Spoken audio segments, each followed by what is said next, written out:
Hey everyone, it's Ethan with Combat Radio and Brigade-Radio-One. I am not at NBC Universal today. I'm in an undisclosed location, and phoning in from his own undisclosed location is singer-songwriter Jon Anderson. Jon, how are you? I'm fine. I'm in Pasadena. Oh, you're in Pasadena. Right, getting ready for the show at the Rose tonight, or tomorrow night, which we will cover, right? Oh, great. Tomorrow night, yeah. It's going to be a great show. I've got 8-piece band. We sound like a full orchestra, sound like a big band. We sound more like Yes than Yes ever did. Now, how does it – now, I know that, Jon, you're constantly barraged with fans that want to give you the respect you deserve. They come up, they sing the songs, they do all kinds of obnoxious things that you have to be patient with. But what's it like being Jon Anderson on the road? Do you, walk out and get your own coffee? Did you go to Starbucks today? What does Jon Anderson do?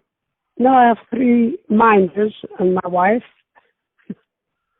And I do exactly what everybody does. I just do what I want to do. Nobody recognizes me. Now and again, you bump into people who are coming to the show and said, Jon, so happy you're here. We'll see you tonight. And I say, yeah, how you doing?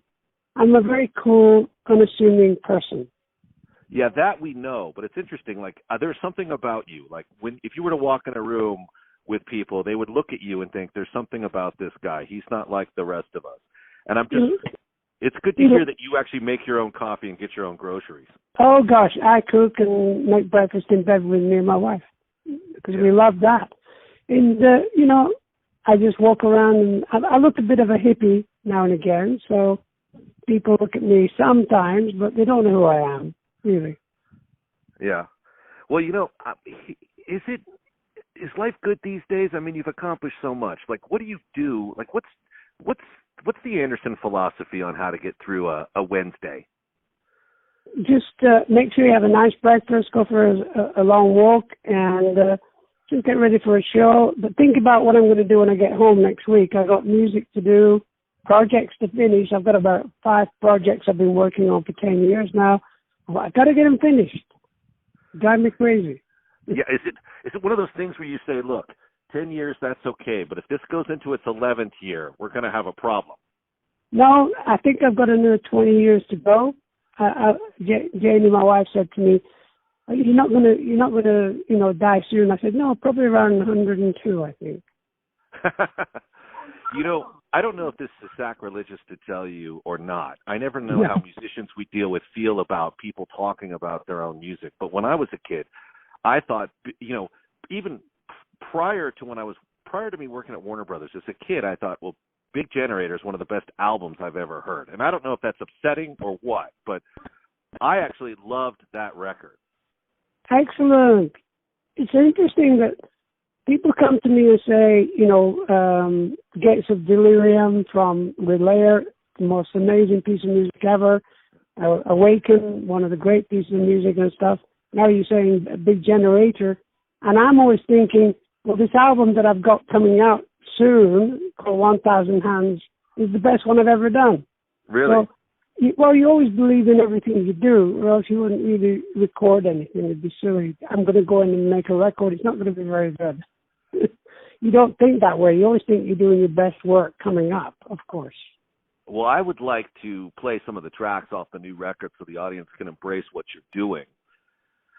It's funny, thinking back, when I got my start in Warner Brothers Feature Development, I probably suggested you 3 or 4 times for film composition. I thought, this would be our guy, and I still think that now that I'm over at NBC Universal. I still think, if you can convince Jon Anderson that it's worthy, that it's got some sort of element interesting to him in it, maybe he would consider doing the music, because I always felt like your music transcended such a visual that it would have been a perfect component for film.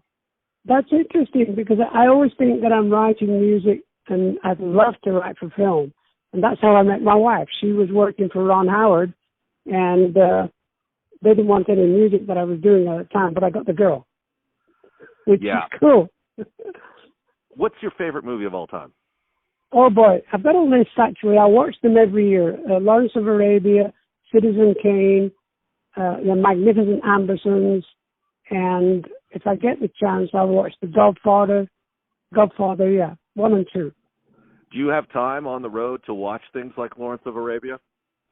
No, but we watch movies all the time when we're traveling. We're just watching something called Brideshead. It was Brideshead. It's an English kind of classic thing, you know. And so, you know, I always watch something on the road. I don't know why. Hey, can I ask you a question out of left field? Would it taint your impression of Lawrence of Arabia if you probably know this, that it's rumored that he was well aware what was going to happen in the Mideast after World War I, that in the movie he kind of plays it that he was fighting for like an Arab League or an Arab Republic, but it's now sort of come out, you know. I hate to think that. I thought he was an incredible person, incredible human being, and he was right in a way. One of the great things that he said to Omar Sharif was that you are a little people because you don't understand each tribe, you don't get on. There's too many tribes not agreeing with each other and whose water is what and stuff. So you are a little people. And then, of course, they discovered oil, and that would change the world. Right. It's so funny because every year we do a Christmas event for homeless kids, and I always think of that Anthony Quinn line of like, I'm poor because I'm a river to the people, and that's actually the case. Oh, it's incredible. David Lean, one of my favorite, you know, because he did Dr. Zhivago as well. So I'm very locked into that, you know. Well, what's on the docket for tomorrow? You're playing the Rose, a venue we love. We cover it with live broadcasts constantly. Love the room. Love your work. We're actually hoping to stop by and maybe see a little bit of it. Yeah. What is, you know, I again, as a fan, I love the song It Can Happen. Oh, yeah. What sort of surprises do you have in store? And that's a sitar in that song, isn't it? Yeah, sure is. And, you know, we're actually doing, with the show, we're doing Yours Is Not His Grace, Wonder Stories, Sweet Dreams from the first Yes album. Of course, we do Owner and Roundabout and Starship Trooper. You name it, we do it in the show. But we also do some very interesting arrangements of the music as well. And, you know, of course, we do 2 or 3 songs from the new album and a couple of songs from my first solo album, Elias of San Hilo. And it's a joyful experience. It's a very international band of musicians, and so people will have the best time ever. Well, I'm excited to see it. And I also want to like to reflect show-wise, speaking with you, such, you know, the legend you are and all the accolades, but I think the music, honestly, is the best sort of reward all of us fans have. And I actually heard, not too recently, some of the stuff you did with Vangelis. Oh, gosh, yeah. That was an experience. He was like a mentor to me, an incredible musician. That guy would write a symphony every afternoon, after lunch. Really? So unbelievable. Like, walk me through that process. Does, like, Vangelis just call you on the phone one day and say, I need your voice? Or how does that work? And what happens when you show up? Well, somebody sent me an album of his, and his first album, called Creation du Monde. I went to Paris to meet him. I wanted to know who he was, how could he create such great music, just one person. And we became friends, and when we wrote, we were very spontaneous when we wrote. It was opposite to Yes. We would write 2 or 3 songs in an afternoon and record them. And that's the way he worked, and I loved that because it was very chance music. I loved it very much.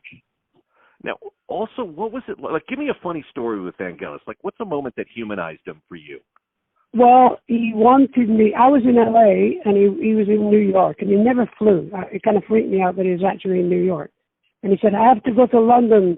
Quick, can you come to New York and fly with me? I have 2 tickets on Concorde. I have to go to London.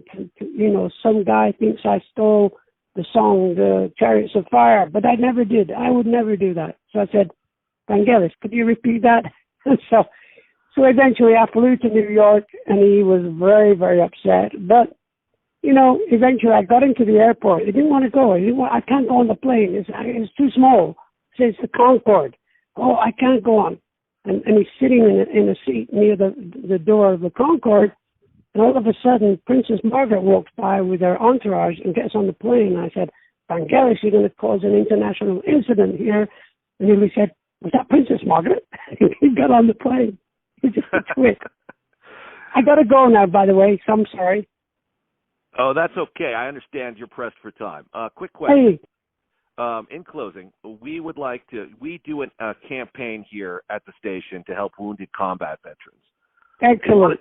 Wanted to know if I could stop by the show and maybe get your signature on a guitar to auction off. Please, I would love to do that. Wounded warriors, the whole system needs a lot of help, and a lot of things are going to change in this American government soon. And I'm very excited to change and move on to, looking after everybody, taking care of business. Right. It's going to be a human solution, not a political one, I think. Damn right. Thank you very much. Well, thank you. I appreciate you giving up the time. I know you're busy. Okay. We'll drop in tomorrow and say hello. I'm looking forward to it. Take care now.